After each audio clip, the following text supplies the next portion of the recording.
Good morning everyone. मैं विनीत आप सभी का स्वागत करता हूं आप सबके चैनल संदीप क्लासेस पर। जैसा कि आप सभी को पता है कि हम डेली की तरीके से साइंस की प्रैक्टिस करवाते हैं। जो प्रीवियस ईयर क्वेश्चन रहते हैं उनकी हम प्रैक्टिस करवाते हैं। वो आपके लिए अच्छा भी है क्योंकि आप समझ पाते हो कि क्वेश्चन का लेवल कैसा रहता है। और सबसे बड़ी न्यूज़ ये है कि कोर्ट ने अपना फैसला सुना दिया है। 10th और ITI दोनों बैठेंगे।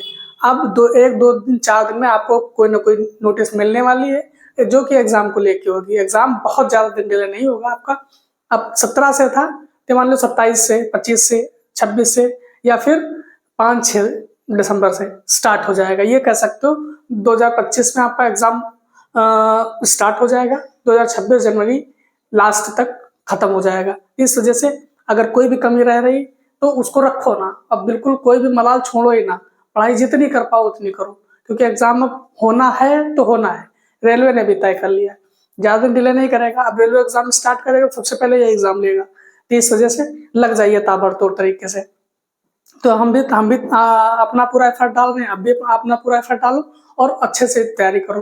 तो देखते हैं आज की क्लास। आज क्लास जो फर्स्ट क्वेश्चन रहने वाला है, आप लोग शेयर नहीं करते हो, शेयर किया करो ज्यादा से ज्यादा, हमको भी सपोर्ट करो। जो बड़े बड़े टीचर हैं उनको तो आप सपोर्ट करते ही हो, हमको भी करो ताकि हम भी और भी अच्छा कर पाए। तो देखते हैं पहला क्वेश्चन। फर्स्ट क्वेश्चन है, एक पीढ़ी से दूसरी पीढ़ी में एक वंशागत होने वाले आनुवंशिक पदार्थ कौन से हैं?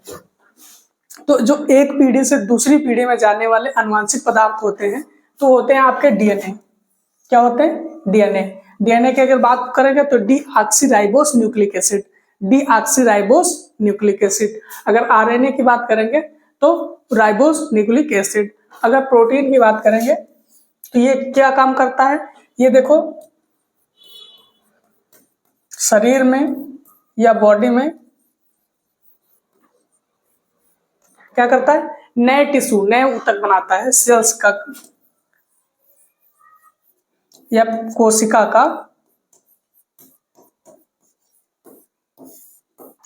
का निर्माण करता है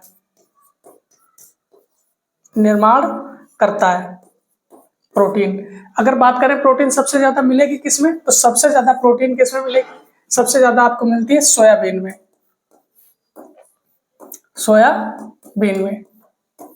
सोयाबीन का उत्पादन सबसे ज्यादा कहाँ होता है? तो एमपी, मध्य प्रदेश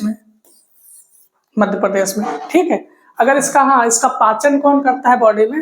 प्रोटीन का पाचन कौन करेगा? तो प्रोटीन का पाचन कौन करता है?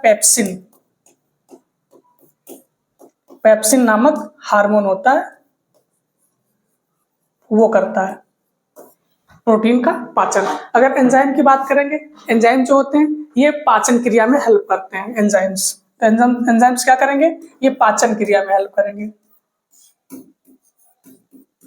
पाचन क्रिया में हेल्प करेंगे।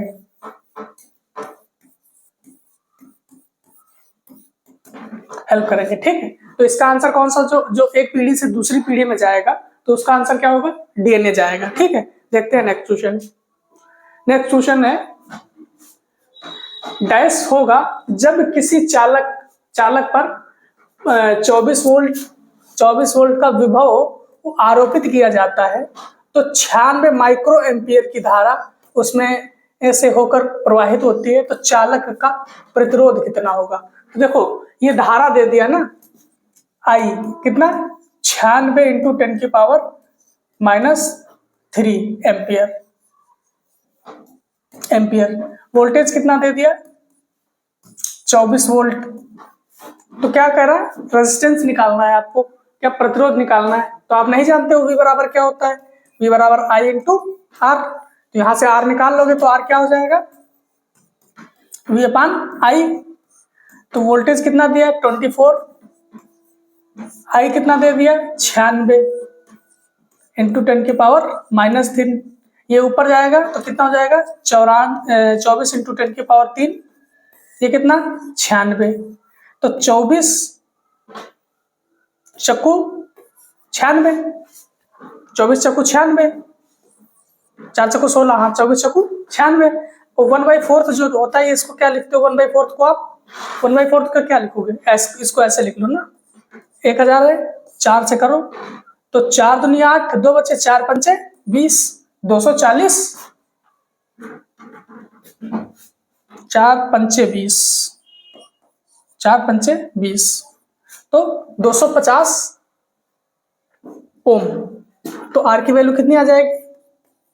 250 ओम। ऐसे ही करना आप लोगों को, ज्यादा कैलकुलेशन तो करनी ही पड़ेगी थोड़ा बहुत, क्योंकि जो आपका मैथमेटिक्स आएगा वो भी थोड़ा कैलकुलेटिव रहता है, जो इसके क्वेश्चन आएंगे थोड़ा थोड़ा कैलकुलेटिव रहेंगे, तो इस वजह से कैलकुलेशन तो करना। तो आंसर आपका कौन सा होगा? आंसर आपका 3 इज करेक्ट हो जाएगा, 250 ओम आ जाएगा। ठीक है, देखते हैं नेक्स्ट क्वेश्चन। नेक्स्ट क्वेश्चन है, जब प्रतिरोधकों को श्रेणी क्रम में संयोजित किया जाता है तो प्रत्येक प्रतिरोधक में विभवांतर होगा। तो जो प्रत्येक प्रतिरोध में विभवांतर होता है तो प्रतिरोध के समानुपाती ही होता है, प्रतिरोध के समानुपाती ही होता है। समान रूप से विभाजित होता है ऐसा भी नहीं होता है। देखो किसमें कह रहा है, जब श्रेणी क्रम में जोड़ा जाता है। अब मान लो श्रेणी क्रम में आप ऐसे ऐसे जोड़ रहे हो, श्रेणी क्रम में ऐसे ऐसे जोड़ रहे हो प्रतिरोध को, तो इसमें क्या होगा? इसमें समान रूप से विभाजित होगा, अलग अलग विभाजित हो रहा है, अलग अलग नहीं विभाजित होगा। जितनी करंट फ्लो होगी सब में फ्लो होगी, जितना वोल्टेज जाएगा सब में जाएगा। ठीक है, अब क्या करा, मोटाई समानुपाती होती है, मोटाई के समानुपाती होता है? नहीं, मोटाई के समानुपाती भी नहीं होगा। किसका समान रूप से विभाजित होगा? वो भी नहीं होगा, समान होगा। अब समान होने की बात है, ये लिखा प्रतिरोध के समानुपाती होता है, तो प्रतिरोध के समानुपाती होगा, ना कि समान। ठीक है, क्या तो आंसर कौन सा होगा? आंसर आपका दो करेक्ट होगा, बी करेक्ट होगा। देखते हैं नेक्स्ट क्वेश्चन। डैश हाइड्रोकार्बन के एल्काइन समूह का पहला सदस्य। तो एल्काइन समूह का जो सबसे पहला सदस्य होगा एल्काइन समूह का, तो क्या होगा? इथाइन। एथाइन का एल्काइन समूह का पहला सदस्य एथाइन होगा। तो लिख लीजिए, एल्काइन समूह का फर्स्ट पहला सदस्य कौन होगा? इथाइन होगा। तो आंसर आपका ए करेक्ट होगा। देखते हैं नेक्स्ट क्वेश्चन। अगर बात इनकी सबकी करें, मेथाइन, प्रोपाइन, आइन, ये किस ग्रुप के हैं? किस ग्रुप के सारे हैं? ये असंतृप्त हाइड्रोकार्बन है, असंतृप्त हाइड्रोकार्बन है। ये जो कार्बन और कार्बन ये आइन लगा है, आइन, तो कार्बन और कार्बन के बीच में कितना? Triple bond. कार्बन और कार्बन के बीच में ट्रिपल बॉन्ड बना रहे हैं, इसके मतलब अगर इन लगा होता तो कार्बन और कार्बन के बीच में डबल बॉन्ड, अगर एन लगा होता तो कार्बन और कार्बन के बीच में सिंगल बॉन्ड। वो किसमें हो जाता? संतृप्त हाइड्रोकार्बन। देखते हैं नेक्स्ट क्वेश्चन। नेक्स्ट क्वेश्चन है, निम्न में से एक कौन सा प्रकाश संश्लेषण में उत्पन्न अपशिष्ट उत्पाद है? प्रकाश संश्लेषण में अपशिष्ट उत्पाद है तो क्या होता है? अपशिष्ट उत्पाद क्या होगा? ऑक्सीजन भी अपशिष्ट उत्पाद रहता है, कार्बन डाइऑक्साइड भी रहता है। तो अपशिष्ट उत्पाद की जो बात करेगा तो क्या रहेगा? ऑक्सीजन रहेगा। जो रहेगा, देखो ग्लूकोज क्या रहता है? ग्लूकोज C6H12O6 अगर ऑक्सीजन से अभिक्रिया करता है, कार्बन डाइऑक्साइड से अभिक्रिया करेगा, क्या बनाएगा? C6H12O6 बनाएगा, ये बनाता है ऑक्सीजन प्लस ऊर्जा। तो ऑक्सीजन जो है ना, ऑक्सीजन उत्पाद रहेगा और ऊर्जा भी उत्पाद रहेगी, तो यहाँ पे ऑक्सीजन उत्पाद रहता है। पौधों में पूछ रहा, प्रकाश संश्लेषण में उत्पन्न अपशिष्ट, प्रकाश संश्लेषण में उत्पन्न जो पौधे उत्पन्न करते हैं तो यही उत्पन्न करेंगे, ये बनाते हैं, O2 बनाएंगे, ऑक्सीजन। देखते हैं नेक्स्ट क्वेश्चन। निम्न में से कौन सा तत्व सर्वाधिक विद्युत ऋणात्मक है? तो सर्वाधिक विद्युत ऋणात्मक आप समझ रहे हो कौन सा होगा? क्लोरीन सर्वाधिक विद्युत ऋणात्मक होगा। देखते हैं नेक्स्ट क्वेश्चन। एक रासायनिक समीकरण में तीर का सिरा किस ओर इंगित करता है? तो देखो, जैसे मान लो आपने लिखा कार्बन अगर ऑक्सीजन से अभिक्रिया करेगा तो क्या बनाता है? CO2। ठीक है, अगर कार्बन ऑक्सीजन से अभिक्रिया करेगा तो कार्बन डाइऑक्साइड बनाएगा। तो ये किस ओर इंगित करता है? ये क्या है? ये क्या है? ये अभिकारक है। ये अभिकारक है। ये क्या है? ये उत्पाद है। ये क्या है? उत्पाद। तो ये तीर किस ओर इंगित कर रहा है? उत्पाद की ओर इंगित कर रहा है। किस ओर? उत्पाद की ओर इंगित कर रहा है। तो आंसर कौन सा सही होगा? आंसर आपका दूसरा सही हो जाएगा, उत्पाद की ओर। ये क्या है? ये अभिकारक है, ये उत्पाद है। तो तीर इस ओर इंगित कर रहा है। पूछ रहा है तीर का सिरा किस ओर इंगित करता है? तो तीर का सिरा किस ओर? ये सिरा है ना भाई, ये तीर है तो इसका ये सिर होता है, ये सिर होता है। ये चीज याद रखिए, ये सिरा है तो ये उत्पाद की ओर इंगित करता है। देखते हैं नेक्स्ट क्वेश्चन। मोटर के आर्मेचर के घूर्णन की दिशा मोटर के आर्मेचर की घूर्णन की दिशा डैश की सहायता से ज्ञात की जा सकती है। तो मोटर के आर्मेचर की घूर्णन की दिशा कैसे ज्ञात की जाएगी? ये देखो, फ्लेमिंग के बाएं हाथ के नियम से। किसमें? फ्लेमिंग के दाएं नहीं, फ्लेमिंग के बाएं हाथ के नियम से। तो आंसर आपका बी करेक्ट हो जाएगा। दाएं हाथ से क्या करेंगे? दाएं हाथ से आप निकालते हैं जो चुंबकीय क्षेत्र और बल की दिशा फ्लेमिंग के दाएं हाथ से निकालेंगे। तो इसका आंसर फ्लेमिंग के दाएं हाथ हो जाएगा अगर चुंबकीय क्षेत्र और बल निकालेंगे। अगर मोटर के आर्मेचर की घूर्णन की दिशा निकालना रहेगा तो फ्लेमिंग के दाएं हाथ का नियम, फ्लेमिंग के बाएं हाथ का नियम। देखते हैं नेक्स्ट क्वेश्चन है मेंडलीव के आवर्त सारणी में तत्वों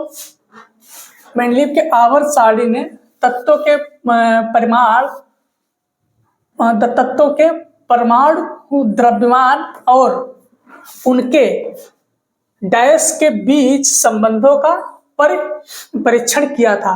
तो मेंडलीव ने जो आवर्त सारणी में तत्वों के परमाणु द्रव्यमान और उनके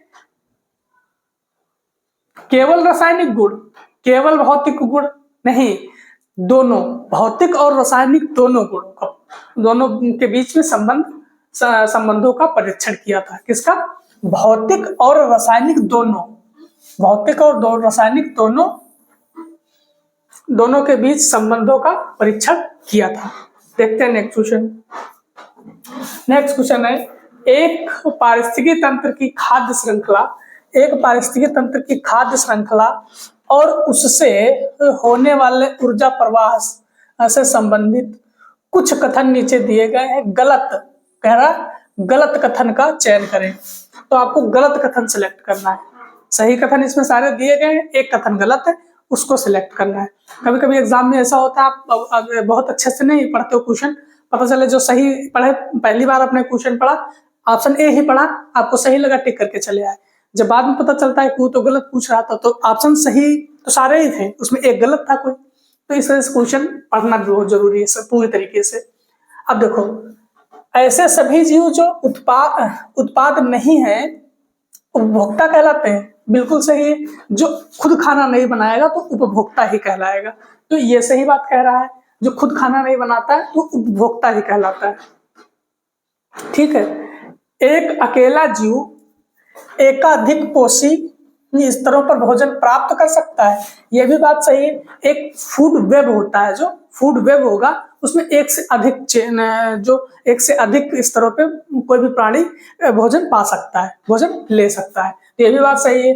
जीव का पोषी स्तर जितना निम्न होता है उसमें उतनी कम ऊर्जा होती है। नहीं, जीव का पोषी स्तर जितना नीचा होगा उसमें उतनी ज्यादा ऊर्जा होती है। क्योंकि देखो, लिंडेमैन ने ये कहा था 10% ऊर्जा अपने ऊपर वाली में जाएगी। तो सबसे ज्यादा मान लो 100% यहाँ है, ठीक है, तो इसके ऊपर वाले में कितनी जाएगी? 10% जाएगी खाली।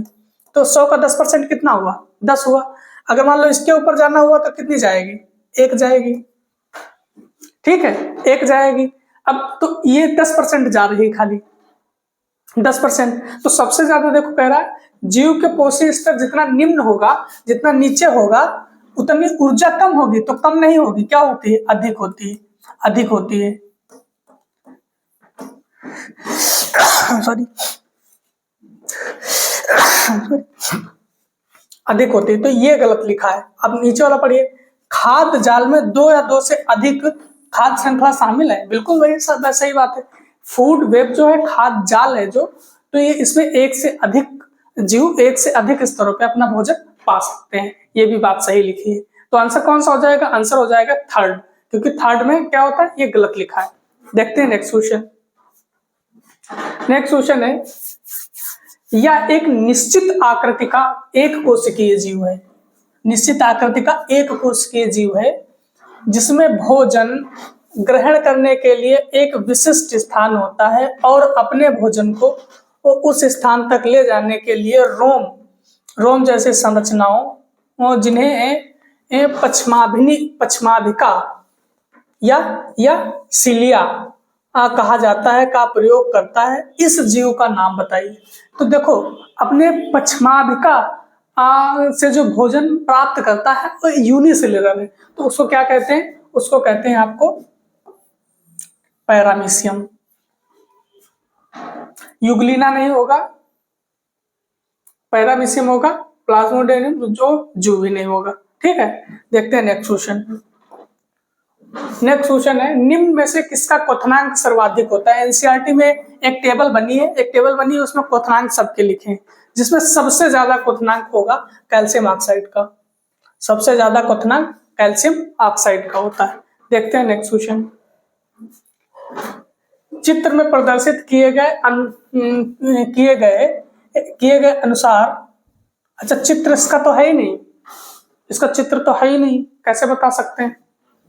अनुसार एक प्रकाशिक उपकरण एक्स AB के लिए प्रतिबिंब CD निर्मित करता है, या उपकरण X हो सकता है। अब इसका चित्र तो है नहीं, कैसे कर सकते हैं? इसको स्किप करना पड़ेगा भाई, तो किसका चित्र तो छूट गया है। क्वेश्चन आया हुआ ये आप देख लेना, अगर कहीं मिल जाता, नहीं तो हम कल इसको करते हैं। ठीक है, देखते हैं नेक्स्ट क्वेश्चन। नेक्स्ट क्वेश्चन है, किसी चालक को 6 वोल्ट की बैटरी से संयोजित किया गया है। मान लीजिए कि ये चालक का सिरा विभवांतर V1 है, मतलब V1 की वैल्यू कितना दे दिया? 6 वोल्ट। इसे 9 वोल्ट की बैटरी से संयोजित किया जाता है, किए जाने पर विभवांतर V2 हो जाता है कितना? 9 वोल्ट। तो V1/V2 निकालना है। V1/V2 पूछा है, तो 6/9, 3 दूनी 6, 3 तिया 9, आंसर कितना होगा? 4th। आसान सा क्वेश्चन है। देखते हैं नेक्स्ट क्वेश्चन। आसी कोई पर्सन है, मेल फीमेल कोई भी हो सकता है। आसी अपना कपड़ा साफ करने के लिए क्या करता है? गलती से डिटर्जेंट की जगह क्या अज्ञात विलेन का उपयोग करती है, जिससे ये कपड़ों का रंग फीका पड़ जाता है। तो कपड़ों का रंग फीका कैसे पड़ता है? जब ब्लीचिंग पाउडर डाल दिया जाएगा। ब्लीचिंग पाउडर जो होता है ये ऑक्सीकारक एजेंट है। तो इसमें उसने क्या मिला दिया है? उसने ब्लीचिंग पाउडर मिला दिया है। Option C is correct. देखो, बेकिंग सोडा कहें या खाने का सोडा कहें, ठीक है, खाने का सोडा, इसको खाना जल्दी पकाने के लिए भी मिलाया जाता है। आटे को गूथा जाता है उसको फुलाने के लिए। ठीक है, अगर साधारण नमक तो ऐसा कोई काम करेगा नहीं, तो आप इसको तो कट ही कर दोगे। फिर टेलकाम पाउडर, ये ऐसा कोई पाउडर आप सुने भी नहीं होंगे। तो इसका आंसर होगा सी, ब्लीचिंग पाउडर उसने मिला दिया है। देखते हैं नेक्स्ट क्वेश्चन। नेक्स्ट क्वेश्चन है, C6H12O6 ये एक्यू फॉर्म में है। फिर 6O ऑक्सीजन, ये कार्बन डाइऑक्साइड और H2O ऊर्जा की दी गई अभिक्रिया का विशिष्ट नाम क्या है? ये कौन सी अभिक्रिया है, ये पूछा है इसने। तो ये कौन सी अभिक्रिया है? ये ऊर्जा का रूपांतरण है, ये श्वसन है, ये पाचन है, ये उपापचय है। देखो, उपापचय आप कट कर दोगे, पाचन भी आप कट कर दोगे। ऊर्जा का रूपांतरण आप एक बार सोच सकते हो और श्वसन सोच सकते हो। तो इसमें जो सबसे परफेक्ट आंसर होगा तो ये है श्वसन क्रिया। ये क्या है? ये श्वसन क्रिया है। ठीक है, देखते हैं नेक्स्ट क्वेश्चन। नेक्स्ट क्वेश्चन है, जब मेंडल ने मटर के पौधे में 2 लक्षणों की वंशागति का अध्ययन किया, तो उन्हें F2 पीढ़ी में पौधों के लिए क्या फेनोटाइपिक फेनोटाइपिक अनुपात मिला। F मतलब फेनोटाइपिक अनुपात मिला। F2 पीढ़ी का रहेगा, F2 पीढ़ी का रहेगा अगर, तो फेनोटाइपिक अनुपात क्या मिला था? 9:3:3:1, 9:3:3:1। ऑप्शन देख लीजिए, ये नहीं होगा, ये भी नहीं, ये भी नहीं, तो कान 9:3:3:1। ठीक है। अगर F1 पीढ़ी की बात करता है तो कौन सा? 1:1, 1:1। देखते हैं नेक्स्ट क्वेश्चन। नेक्स्ट क्वेश्चन है, किसने सुझाव दिया कि जीवन की उत्पत्ति एक सरल अकार्बनिक, क्या कह रहा है? सरल अकार्बनिक पदार्थों से हुई।